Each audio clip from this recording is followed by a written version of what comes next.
नमस्कार, मैं नीरज नायक, श्री वीरेंद्र कुमार महाविद्यालय जालौन। आज आपको बीएलएड सेकेंड ईयर का संज्ञानात्मक विकास के बारे में अध्ययन कराएंगे। बीएलएड सेकेंड ईयर संज्ञानात्मक विकास है क्या? संज्ञानात्मक विकास के साथ साथ देखते हैं संज्ञान क्या है। संज्ञान से तात्पर्य एक ऐसी प्रक्रिया से होता है जिसमें संवेदना, समस्या, समाधान, चिंतन, कल्पना जैसी मानसिक प्रक्रिया सम्मिलित होती है। क्या? संज्ञान मतलब चिंतन, संवेदना, समस्या, समाधान, कल्पना जैसी मानसिक प्रक्रिया सम्मिलित है। अतः संज्ञान से तात्पर्य संवेदी सूचनाओं को ग्रहण करके उसका समुचित प्रयोग करने से होता है। यानी कि जब हम संज्ञान यानी कि सोचते हैं, मानसिक प्रक्रिया करते हैं, तो ऐसी चीजें होती हैं जिसका समुचित प्रयोग करने से हम अपनी सूचनाओं को ग्रहण कर सकते हैं। संज्ञानात्मक विकास से तात्पर्य बालकों में किसी संवेदी सूचना को ग्रहण करके उस पर चिंतन करके उसे इस लायक बना देने से होता है जिसका प्रयोग विभिन्न परिस्थितियों में करके वह तरह तरह की समस्याओं का समाधान आसानी से कर सके। यानी कि कोई बालक किसी चीज के या किसी बात को अपने मन में सोचता है और भविष्य में कोई उसके साथ कोई घटना घटती है या कोई किसी चीज का समाधान करना है, किसी समस्या का समाधान करना है, तो उस चिंतन के बारे में वो ध्यान करेगा और जब चिंतन में वो चीज आएगी तो उसका समाधान भी वो आसानी से कर सकता है।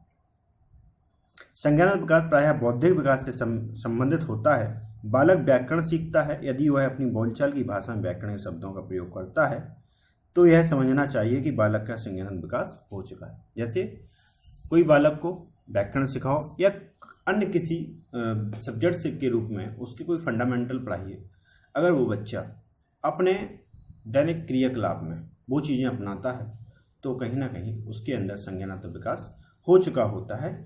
ये संज्ञानात्मक विकास के आधार पर कहा जा सकता है। स्टोट के अनुसार स्टोट कहते हैं, बाह्य वातावरण में विचारपूर्ण, प्रभावपूर्ण ढंग से, सुविधाजनक ढंग से कार्य करने की क्षमता ही संज्ञानात्मक विकास है। क्या कहते हैं स्टोट?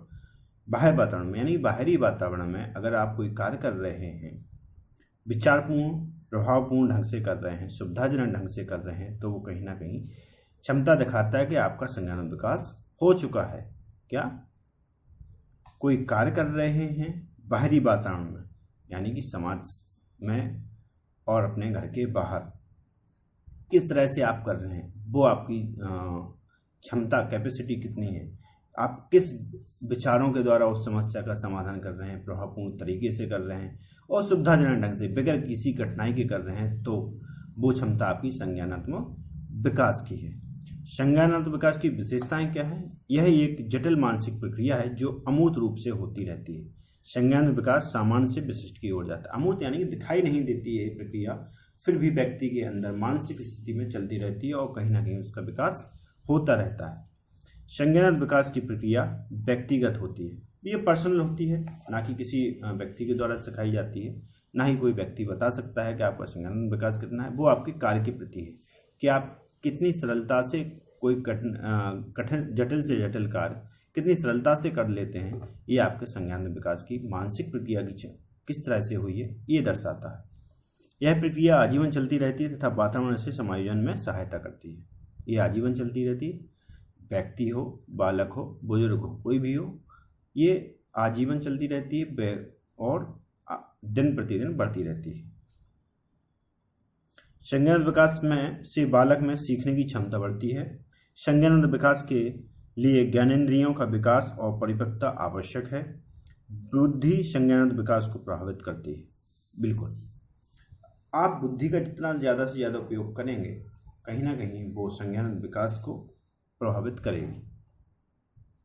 संज्ञानात्मक प्रक्रियाओं का विकास शैशवावस्था से प्रारंभ हो जाता है, यानी कि बालक जब छोटा होता है तभी से संज्ञानात्मक विकास प्रारंभ हो जाता है। तो इतना आपने देखा संज्ञानात्मक विकास बालक के को या प्रभावित कैसे करता है या किस प्रकार से संज्ञानात्मक विकास होता है। इस तरह की आपने देखा कि बालक बुद्धि के द्वारा संज्ञानात्मक का विकास कर सकता है और आजीवन चलने वाली प्रक्रिया है।